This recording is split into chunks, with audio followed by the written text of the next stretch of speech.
Whew! Another busy day at work wrapped up.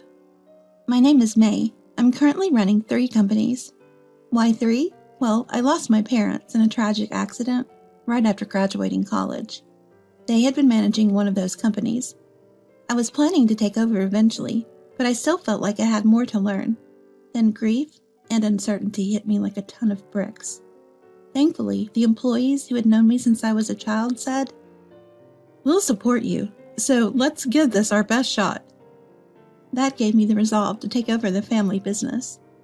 At first, I relied heavily on their help, but after 3 or 4 years, I could handle things on my own.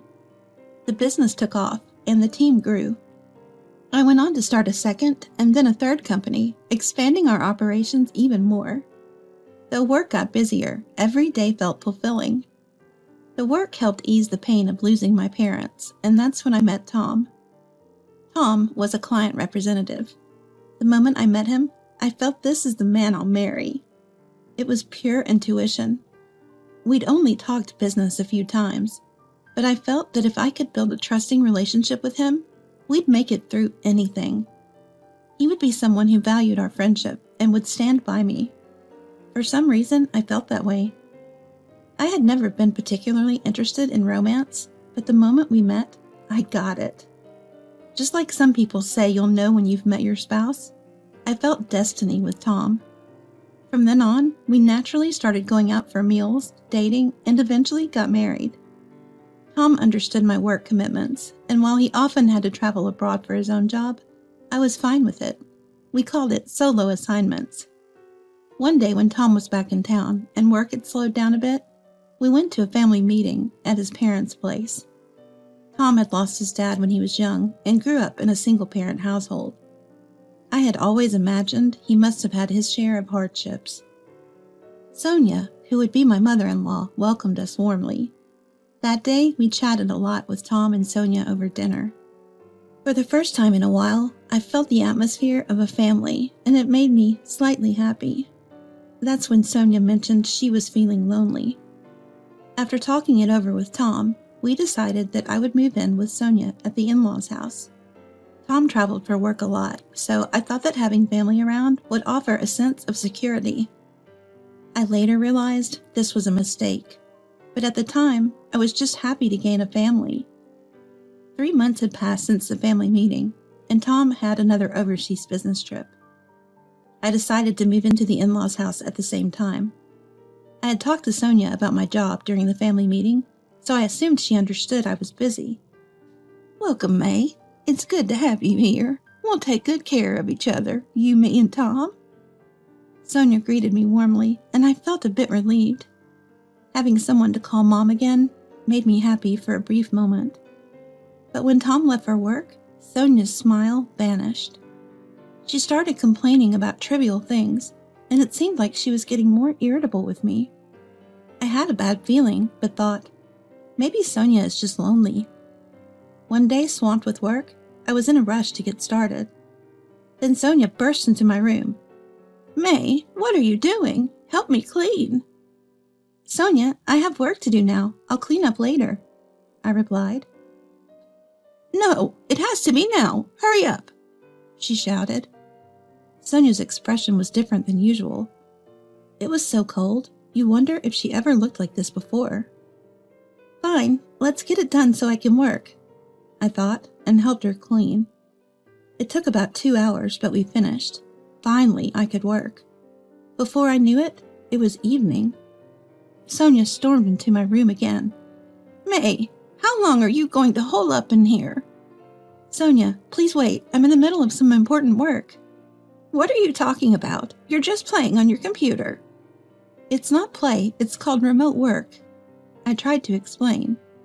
"Don't give me that nonsense. You're just unemployed. I saw it on TV," she yelled.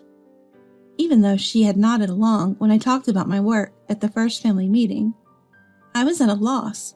She just wouldn't understand. Both Tom and I were busy, so we probably couldn't contribute much to the household chores. However, I had been contributing $5,000 a month to the in-laws' house to make Sonia's life easier. That's enough to hire a housekeeper. I had left the finances up to Sonia, hoping it would make our daily lives easier. Sonia herself had also said she wanted to be in charge of managing the household budget. Despite this, things turned out this way. Did she want to teach me how to be a proper daughter-in-law? At that moment, I was still optimistic, not wanting to ruin my newfound family. Months later, Tom's sister, Kathy, arrived at the in-laws' house. At the same time, Sonia, suspecting that I was unemployed, seemed to have reached her limit. It looked like Sonia was the one who called Kathy. As soon as Kathy entered my room, she said, "So, you're the unemployed daughter-in-law, huh?" "Oh, not you too." I was perplexed. "No, I'm not unemployed. I have a job," I responded. I didn't hold back, but what can you expect? She's Sonia's daughter. She just wouldn't listen. She's a spitting image of her mom, I thought. Ever since then, Kathy has been coming over almost every day, shouting insults like unemployed and antisocial through the door along with Sonia. It's like listening to a duet of reclusive frogs. I just chalked it up to, this must be rural San Diego. You're bound to hear some croaking frogs, and let it roll off my back. It's not like I'm running 3 businesses for nothing. I've worked hard to develop a thick skin. I don't want to worry Tom, who's working hard overseas. I'll have a good talk with him once he's back. By the way, Kathy's already married. Her husband's a workaholic who doesn't interfere with whatever she does, or so it seems. Maybe he should start. Why is he even married to someone like this? Does he even know what's going on? But this can't go on forever. It's exhausting. I was starting to feel that way. Eventually, it seemed that my resolve was starting to annoy Sonia and Kathy. One day, Kathy started ramming my door. I told her she was going to break it, but she broke it and came in anyway. Well, she finally did it. I had the feeling their harassment had intensified. "Hey, unemployment queen, Mom and I are fed up. Can you please leave?" Sonia, beside her, was nodding in agreement.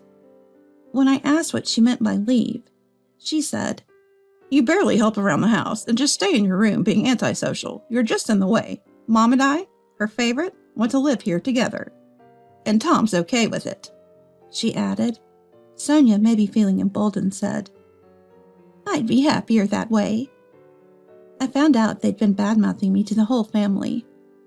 That same night, a man named John, claiming to be a relative, showed up and started berating me. "It's unbelievable that someone who's agreed to live with us is just antisocial," he screamed. He only believed what Sonia and Kathy told him. What even is this? My desire to value family was cooling at an alarming rate. I realized there was no need to pay high living costs to stay here. Am I going to lose the family I'd gained? No, these people aren't family. Thinking this, I contacted Tom. After I told him everything, he said, "There's no need to stay there anymore. Let's live together here. We can continue to do so even after my overseas assignment is over."